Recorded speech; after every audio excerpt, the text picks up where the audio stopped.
Listen to the Vibes. Welcome, everyone, to another episode of Listen to the Vibes. And I'm very happy to welcome Donald Dunn here. He is a veteran, an author, and a podcaster. And we're going to learn a little bit more about him today. And so let's kick this off right. Tell us a little bit more about yourself. Hey, I wanted to start out by saying I appreciate you inviting me on the show. Looking forward to it. And I came in the military in 94. I did 20 years. I was a mechanic, spent 10 years in the special ops community, and 68 months of my time was spent overseas in the sandbox. And when I got out, I started a trucking company, and then COVID came around, and I started my podcast called Two Drunk Dudes in a Gun Room. And from there, we started our nonprofit. So, that's the quick version. To kind of go back. All this kind of all stemmed from me doing the wrong things. So, the time spent overseas kind of wears on you, and the transition just from military life to the civilian world is tough on its own.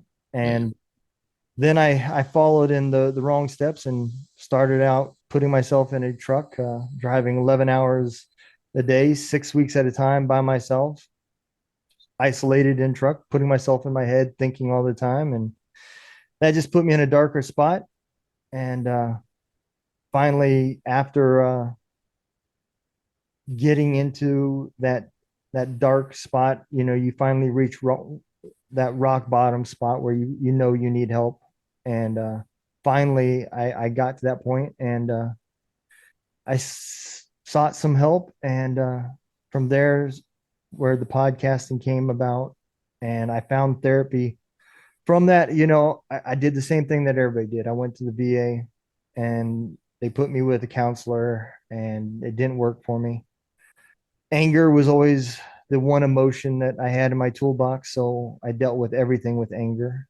And they give you the cocktail of pills to take. And from there, I started the podcast with my old first sergeant. That's where the title originated from. Two Drunk Dudes in a Gun Room. He owned a small business, a gun business. We enjoyed helping working on guns, and I did some hydro dipping. And then so we spent a lot of time in his gun room. And I like bourbon, and he liked beer, so that's just where the name came from. It was just designed to be comical, and that dark humor that us veterans have. And then the idea behind it was to just kind of get some of our other veteran friends out talking, and just kind of bring back some old times and talk. And that's where the podcast started. And next thing I knew, I was talking. And then from there, veterans came on, and my co-host ended up dropping off for some personal reasons, and I just kept it going. And man, that led to the nonprofit that's being built, and a radio station that's been built, and it just on from there, man. You guys are trained like attack dogs, set out to do all that over there, and then when you're brought home, you're just expected to assimilate into society like nothing happened. And that's not fair. Yeah, and that's where a lot of people don't understand. The military will literally give you everything that you need to survive, from training to equipment to clothing to housing, everything that you need, to include the emotions that you need to deal with the stuff that you're going to see. The problem is they're not going to give you anything that you need to deal with stuff that's not their problem.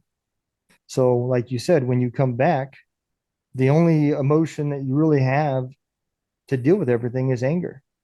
If you're a soldier that's having a hard time passing your run, they teach you get mad, deal with it with anger, train harder.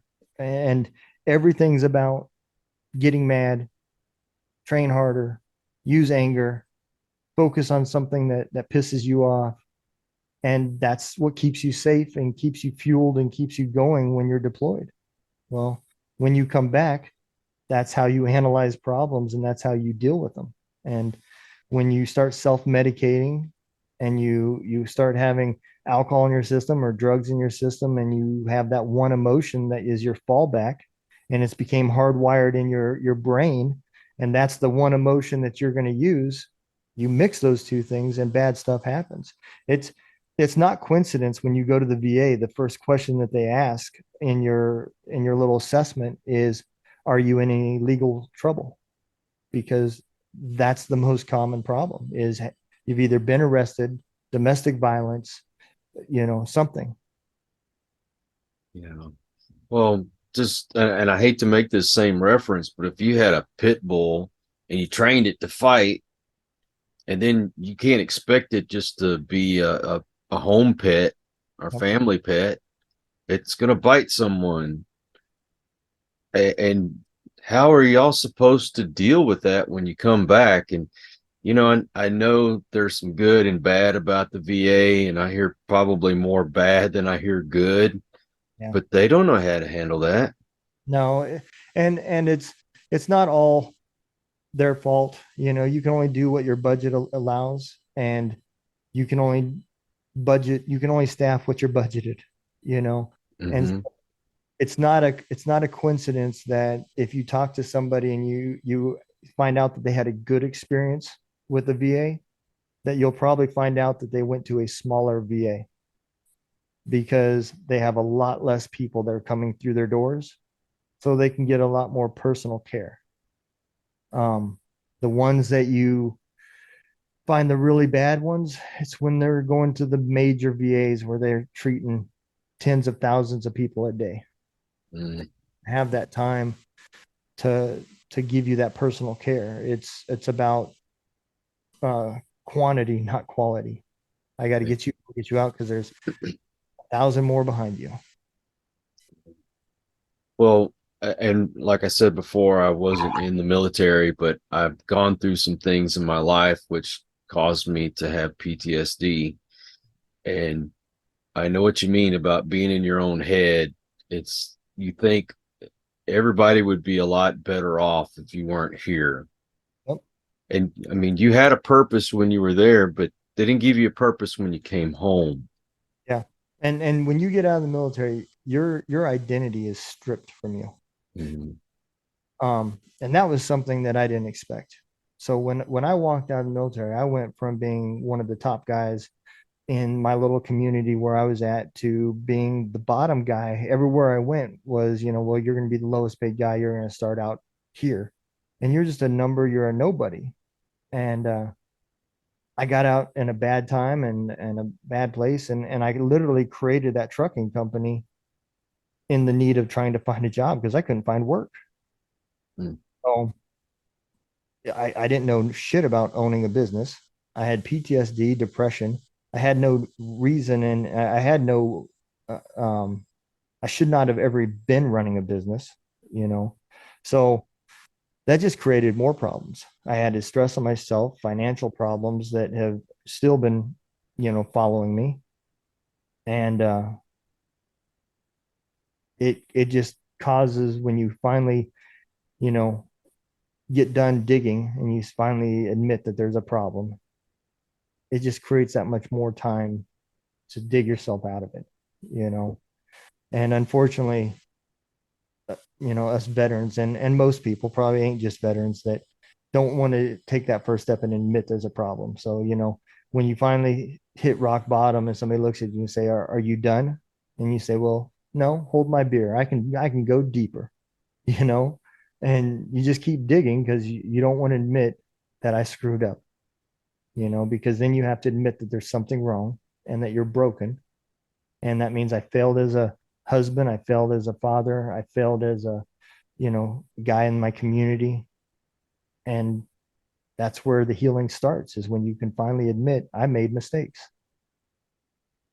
And plus, on top of that, we're in a culture where guys aren't supposed to show your emotions. You're supposed to, be tough, hold back those tears, and that's not right either. Oh, I agree. I agree 100%. Mhm. And that's the other thing too. Um, the military started out with, not started out, but recently there was a big push to admit that it's stronger to ask for help and everything else. And they started bringing in these counselors. They weren't therapists, they weren't psychiatrists, they were just literally people that you could talk to. And it was supposed to be confidential. They didn't have to report to the commanders. Nobody's supposed to know. But it was not a coincidence. And I guarantee you it was not a coincidence that their office that they were given was always next to either your first sergeant or your company commander's office.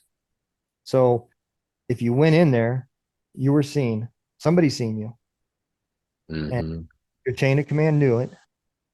And they were like, oh, okay, so and so is going in there crying, trying to get out of the deployment that's coming, you know, and that you would get shunned, you know, you'd be put on details, you were considered weak, you know. I know this for a fact because I was in meetings where these conversations would happen, you know, and and to be sitting there as a leader listening to this and somewhat even agreeing with it, and then getting out and realizing, you know, years before this, I had these same problems and I just didn't want to admit it because I didn't want to admit that I was broken and having these same thoughts and everything else as well. It's it's unfortunate, like I said, I spent 68 months. If you count Bosnia, I did 9 months in Bosnia. So if you subtract 9 months from that, the rest of that was all Iraq and Afghanistan. So, that's a lot of time slinging lead and dodging mortars and everything else. And you see a lot of things. And I think personally, there should be a law against how much you can deploy somebody, you Yeah. know, um, whether they want to be, whether they volunteer to be, or whatever. There's you're putting too much emotional damage on people to constantly keep going over. And I know there's going to be some military guys out there that don't want to agree with me on that, but the emotional damage that we're obviously looking at. I mean, look at the situation that we're in now. It's evident, and you just can't put that kind of stress on people. The budget cuts and how much you put on people. At one point in the unit that I was in, we operated in 5 different countries if you count the United States. You know, we were in Iraq, Afghanistan, we were in the United States, Philippines, and we were in Korea. And plus, I imagine y'all didn't get a whole lot of sleep. And if you did, it was sleeping with one eye open. Yeah, I mean, absolutely. Um, People would be running missions, and you know, we were supposed to be running night missions, and a lot of times night missions turned into day missions, and then people would be told, hey, tomorrow the mission's going to be during the day. So you're flip-flopping back and forth. There's there's drugs that the commanders can prescribe you if the missions are going to be extended. They're you know basically speed to keep you awake. um Health wise, you look at all these things that are going on now with the burn pits. I slept literally when Kandahar first opened up. I slept probably 2 football fields away from the burn pit that was going on. I mean, it's insane, the expectations that's put on us. And then when you come back, you've got to fight for every benefit and everything that's out there, and to get judged and everything else. And I don't want anybody to think that, I'm all about the gloom and everything's bad about it, you know, because that's not what I'm all about. I would gladly do it again. The military was a great place for me. When I first entered, I was young and dumb, and it made me grow up a lot. Um, I was married right out of high school. While I was in, I had two great kids, you know, and before the deployments and everything, I was happy as hell, you know. So I'll get back to that point and one day, but I would never change anything. I'm proud to be a veteran, and I'm proud of the service that I provide. And there's a lot of people that probably that we never met or never seen that are also grateful that we impacted their lives over there, you know. So I don't want anybody to think that, I'm talking negative. I'm just saying the facts are that that environment is not imaginable unless you lived it. And to judge what people should be entitled to is not something that you should do, And I think female veterans get it worse than anybody. I've heard stories, so many stories of um, female veterans that parked in for veteran parking spots, and as they're walking in the store, people saying, "Just because your husband's a veteran doesn't mean you can park there." Like women don't serve. Sitting in a VA, an older lady leaned over and said, "Oh, is your husband here too?" You know, so get it worse. And I never thought about that until podcasting. Podcasting brought that out to me, when I started interviewing him. I was like, holy cow, man, I could see how bad that is, but how easily that could happen. Well, with what you're doing and helping these veterans, this is kind of therapy for you as well. Well, absolutely. And that's how I discovered it, you know. So getting into the podcasting side, right? Um, Doug, the guy that was my co-host, he kind of surprised me about an episode that we had, and he just kind of started asking me questions about the things that had affected me. And um, now I can talk about them a little bit. They're still hard, and I'm still working through a lot of them. But we had um, some guys that was sent on a QRF mission, and up to that point, I firmly believed that we were invincible. It was a job like anything else. You got up, you went to work, and you came home, and the risks were minimal. You followed your safety precautions, and you went to work, and you came home. And we had been deployed. This was June 28th, 2005, 9 o'clock a.m. I had just gotten back from Afghanistan, been back about 2 weeks ish, maybe not quite 2 weeks. And one of our aircraft was sent on a QRF mission to pull some SEALs out that was in a bad situation. Um, and they were shot down. Mm. 16 people died. There was 8 SEALs and 8 crew chiefs. Two of them were good friends of mine. Um, Several others I knew. I didn't know them well, but I knew. And there was a few that we had borrowed from another battalion because we were short. One of them, that was his first mission with us, because the guy that was supposed to be on that bird, he blew his eardrum out because of how high we had been flying to get over the mountains, and he had to have surgery. So they'd sent him home, borrowed a guy from another battalion, and that was his first flight. Oh no. You know, and so there's a lot of survivor guilt, I'm sure, that goes along with that. You know, and having to do those funerals, and having, seeing the families, it brought a lot of realism to me about um, how dangerous our job really is, and how that could be me leaving my family. And the deployments just kept rolling, and they kept rolling, and they kept rolling. And the fear was getting more and more, the closer I was getting to retirement. And it just kept going. And people that I knew just kept dying, and the numbers of people, and all the way to the last deployment. Um, my right before I retired, I was in a infantry unit, and I had about 15 months till I retired. And I was trying to get out of the retirement because if I went, or trying to get out of the deployment, it was going to leave me with 3 months to try to find a job by the time we came back. The commander, because of all the experience I had, wanted me to go, and he was hell bent on me going. My bags was in the containers to be shipped.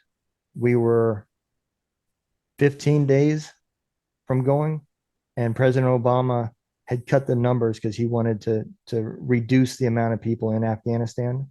Mm-hmm. They pulled me off, and I didn't have to go. Wow.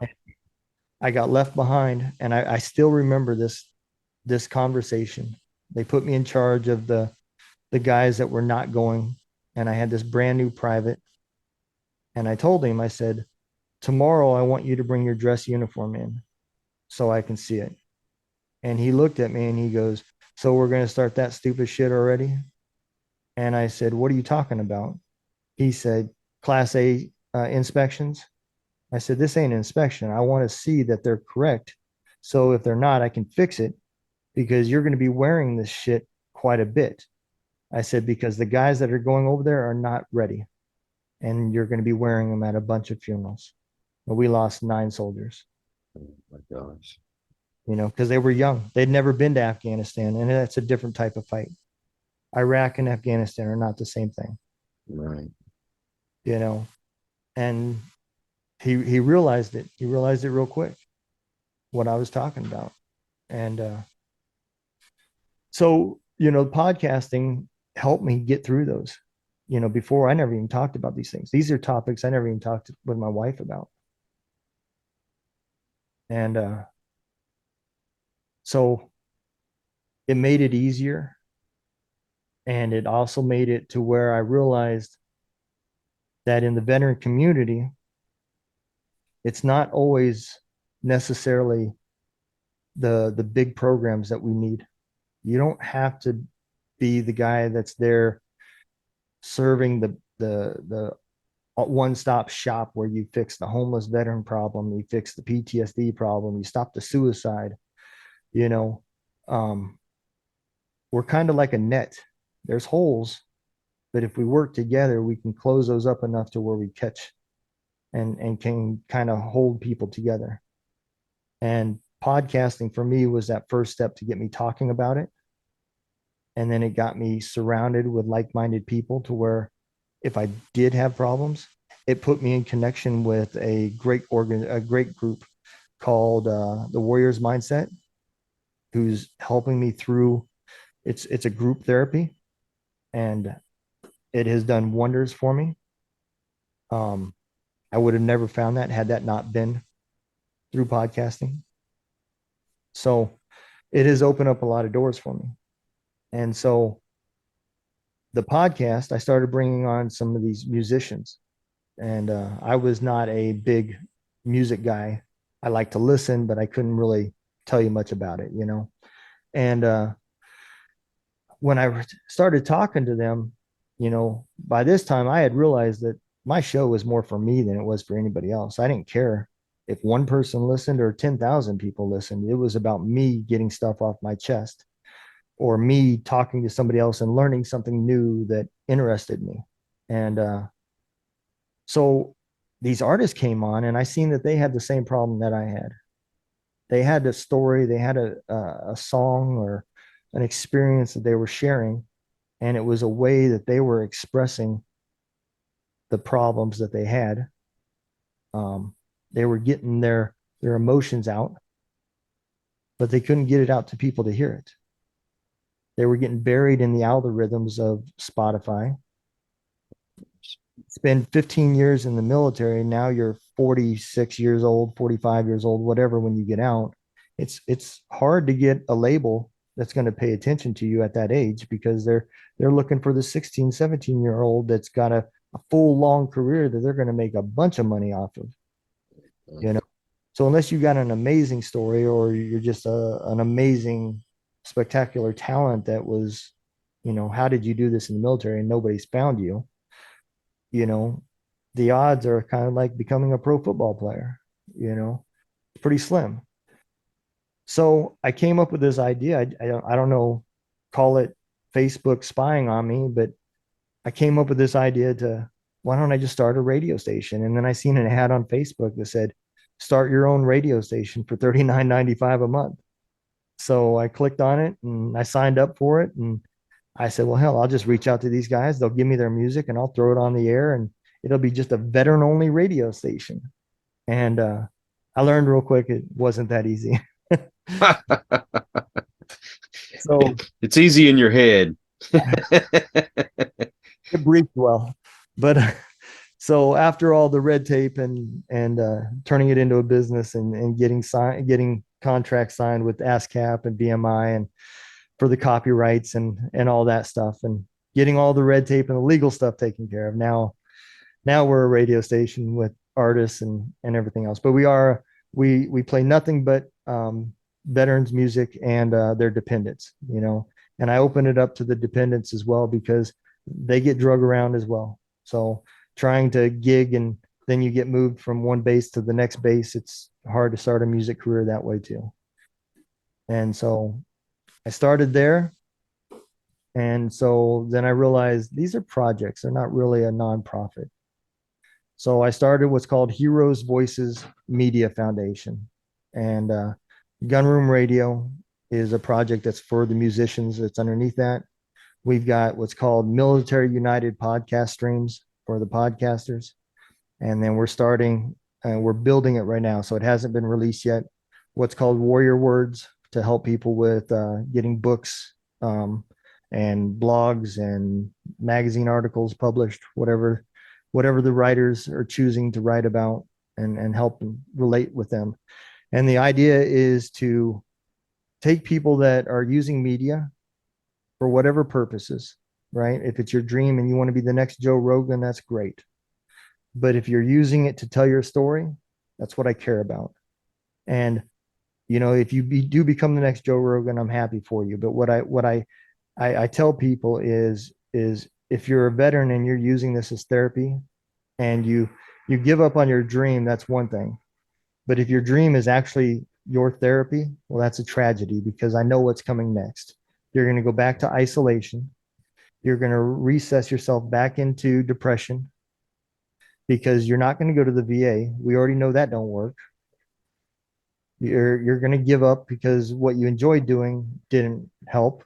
For whatever reason, you got depressed because you were looking at your ratings every day and they weren't going where you wanted them. You didn't have the money to spend to advertise, whatever your reason for quitting, life just became difficult, and it is tough.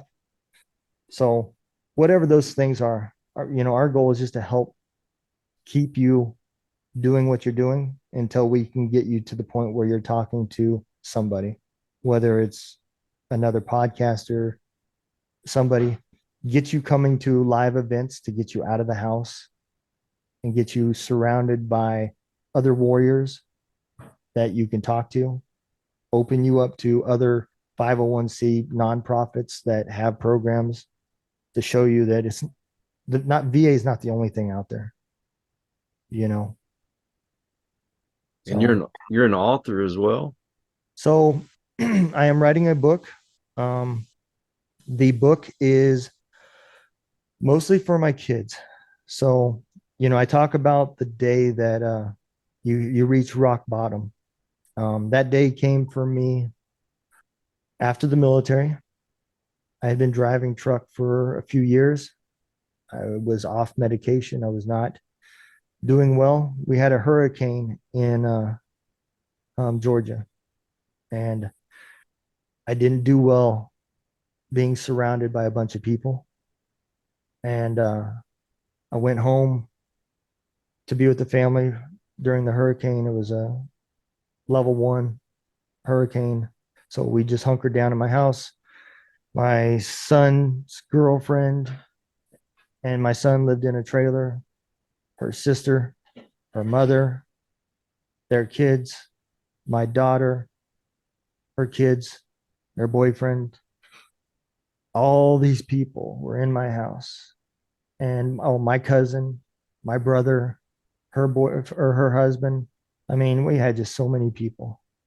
And the storm did more damage than what they anticipated. We couldn't leave. They put curfews out and the roads, nobody could go home because the water had flooded the coastal areas. And I went for a walk because I could just feel the anxiety getting to me. And I left. I came back, and my son and my wife got into an argument, and I lost it. And it almost became physical between me and my son. My wife got between us, and I threw my son out the day after a hurricane. So, you know, the damage that I've done to my family, you know, from this, I feel like I owe them an explanation. And so the book I'm writing isn't an apology, it is an explanation of why they had a dad that they remember, but then they seen a dad that turned into something like this, but they don't know why because I never talked about it.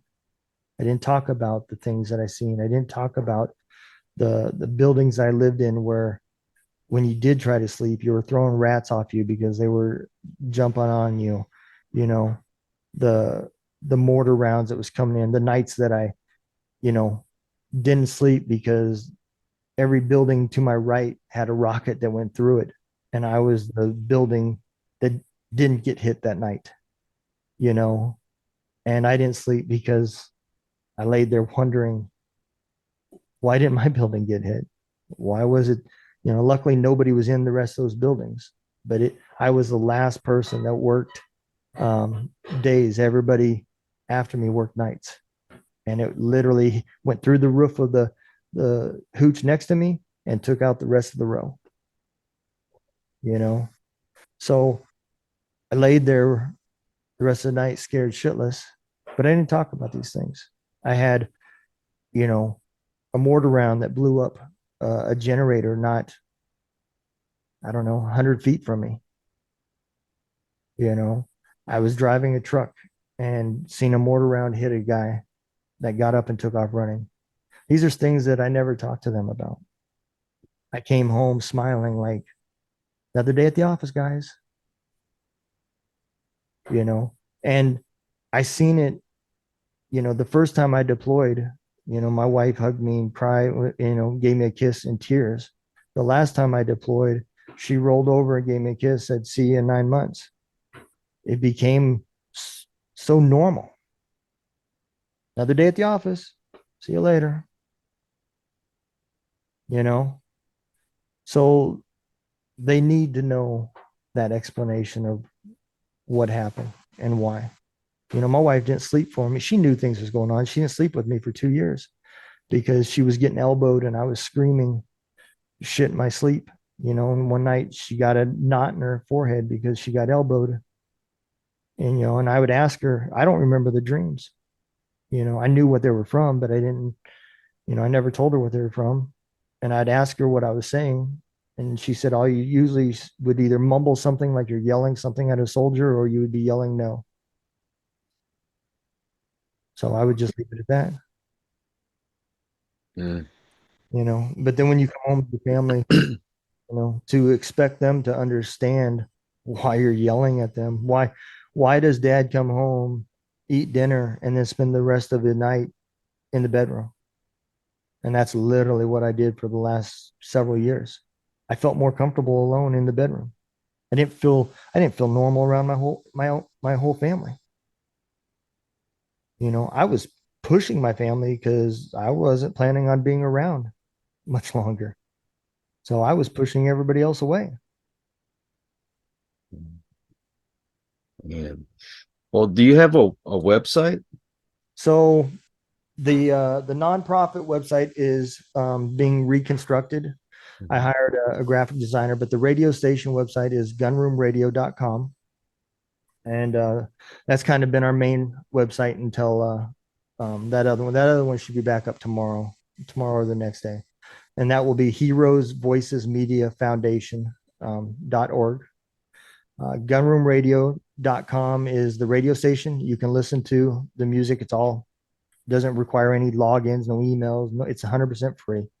So we have there's 3 stations. We have what's called Vet Mix for people that just like all sorts of different types of music.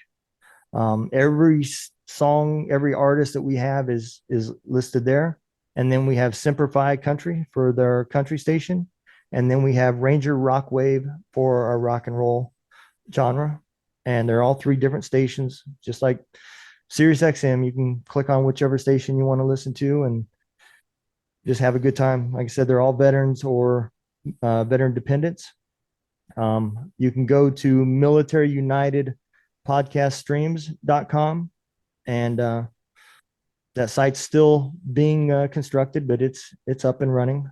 And you can also go to the same things. Each of the titles is the same on Facebook. You can go to the Facebook pages and check out the streams and the gamers and whichever, the Gunroom Radio, and find out what the artists are doing. You can go to Gunroom Radio and click on the artist, and you can read their whole bio. We got several Purple Heart recipients, several people that have made in the Texas Country Music Awards, been nominated. Zach Brown has just recently taken taken on several, invited him down to his songwriters camp down at Camp Southern Ground. And we got the very first artist that was signed up for Gunroom Radio just signed a record deal with a company and released his first song on Friday from them. And hopefully soon, the duet with Dolly Parton will be coming out. So, Whoa, love Dolly. yeah. And so, stuff has come from all this. We partnered with an organization called Operation Encore. They help out a lot with these artists, and another organization called Hero Stock. And all between all of them, they do amazing stuff for these artists. So, and then like I said, Warrior Words, we're still writing the program on how that's going to be for them, but it will be coming soon as well. So, And are you only on Facebook? so we are on Instagram and Facebook and YouTube. The YouTube channel is listed under my name. It's listed under Two Drunk Dudes in a Gun Room. The podcast, I usually forget to mention the podcast because I'm so focused on the nonprofit, but the podcast, Two Drunk Dudes in a Gun Room, you can find anywhere that you listen to podcasts. It's on Spotify. It is on Apple, YouTube. It's on my personal page on Facebook, Donald Dunn. That's the page for the podcast. And I'll let you in on a little secret. It's the first time I've announced it, but coming soon, my show will also be on Roku. So Oh, nice. That's pretty cool, man. that is the big goal, is to put the Military United podcast streams, the ones that are trying to make this a career, or just try to grow it and try to move them onto the TV. And there's going to be 2 channels. So for people my age, not trying to date myself, but do you remember when MTV was actually really music videos? Yes, I actually remember watching the very first video on MTV. Personally loved it when I could sit there for hours and just listen to music and watch the videos. Well, the cool thing about some of these older veterans, they remember MTV too, and they all like to make music videos. So I am starting a Roku channel for them called MMTV, called Military Music Television, and it will be nothing but music videos like the old the old MTV. So Wow, that's pretty cool, man. both of those are coming soon. So we're building out the channels now. So hopefully within the next month or so they'll be up and running. Well, I will put all of your links in the description to make it easy for folks. That's Man, awesome. man, I could talk to you all night, but I want you to come back to the show, Okay. especially as soon as the next project comes up. I want you to come on and let's talk about it. Anytime, man. And anytime you ever want to come on the Two Drunk Dudes, man, you are more than welcome to come on, man. I'm going to take you up on that. Absolutely, man. Anytime we'll go back a few drinks and just tell some lies and some stories. You asked for it. But man, thank you, Donald. I can't tell you how much I appreciate you coming on. And I also want to thank all you folks out there. If you are new to the channel, we'll hope you'll come back. Hit that subscribe button. And for my regulars, you guys are awesome because you make it possible for me to do this. Please share this out, or at least tell folks about Donald and what he's doing. Like I said, the links will be in the description. If you don't want to share out this video, at least share out his links. So until the next one, everyone, please take care. Be kind to one another. God bless and peace. We hope you enjoyed this episode of Listen to the Vibes. You can catch us on Buzzsprout or wherever you listen to your favorite podcasts, and on YouTube. Follow us on Facebook at The Vibes Broadcast Network